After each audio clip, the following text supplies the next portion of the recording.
जय हिंद दोस्तों। हमारे ये शंभूराजे के बलिदान को समझने के लिए की गई बलिदान दौड़ यात्रा आपके प्यार और आशीर्वाद से महाराष्ट्र के कोस्टल रोड से होते हुए गोवा से अब कोल्हापुर के पन्हाड़ा फोर्ट तक आ पहुंची है। पन्हाड़ा किला यह एक ऐसी जगह है जिसने शंभूराजे के जीवन का सबसे कठिन समय बहुत ही नज़दीक से और लंबे दौर के लिए देखा है।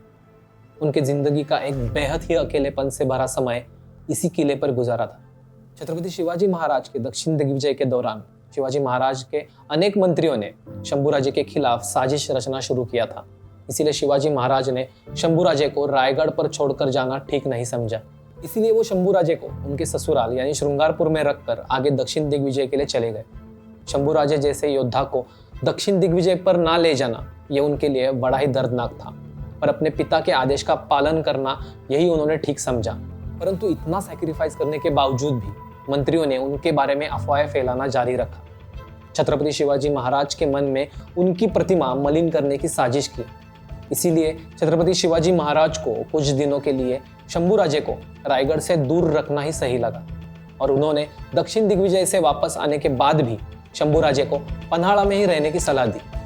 एक तरफ जिंदगी भर अपनी माँ की ममता के लिए तरसे हुए एक पुत्र को पिता से भी दूरी मिलना यह बड़ा ही दर्दनाक था। एक पराक्रमी पुरुष होने के बावजूद युद्ध में शामिल न होना, अपने घर से दूर रहना, यह सब चीजें शंभूराजे ने सिर्फ और सिर्फ अपने पिता शिवाजी महाराज की आज्ञा की वजह से पालन की। लेकिन फिर भी उनके पीछे षड्यंत्र बनाना मंत्रियों ने जारी रखा।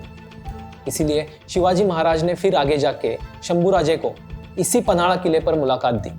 वो दोनों इसी किले पर लगभग 1 महीने के लिए साथ रुके थे और तभी स्वराज्य के भविष्य की रणनीतियां उन दोनों ने तय की थी। उसी के चलते स्वराज्य पर आने वाले औरंगजेब के आक्रमण को रोकने के लिए शिवाजी राजे ने उनको स्वराज्य की सीमा यानी पन्हाड़गढ़ पर ही रुकने के लिए सूचित किया।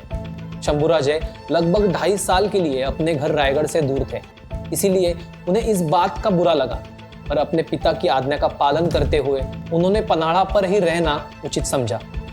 उसी दौरान दूसरे युवराज राजाराम राजे की शादी का समारोह रायगढ़ पर किया गया, परंतु उस समारोह में भी शंभूराजे को आमंत्रित नहीं किया गया। स्वराज्य के मंत्री और सोयराबाई द्वारा किए गए षड्यंत्र के वजह से शंभूराजे को अपने घर से 3 साल के लिए दूर रहना पड़ा। अपने पिता का प्यार भी उन्हें नसीब नहीं हुआ और 3 अप्रैल 1680 में छत्रपति शिवाजी महाराज का देहांत हो गया।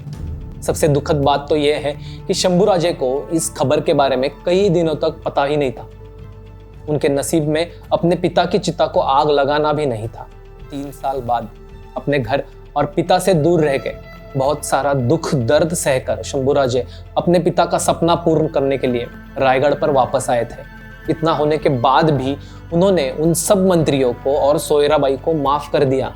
पन्हाड़ा पर घटी इन सारी घटनाओं से हमें यह पता चलता है कि शंभूराजे सच में कितने संयमी, सहनशील और धैर्यवान राजा थे, पर इतिहास के पन्नों ने उन्हें हमेशा क्रोधी, कोपिष्ट और गुस्सैल समझा।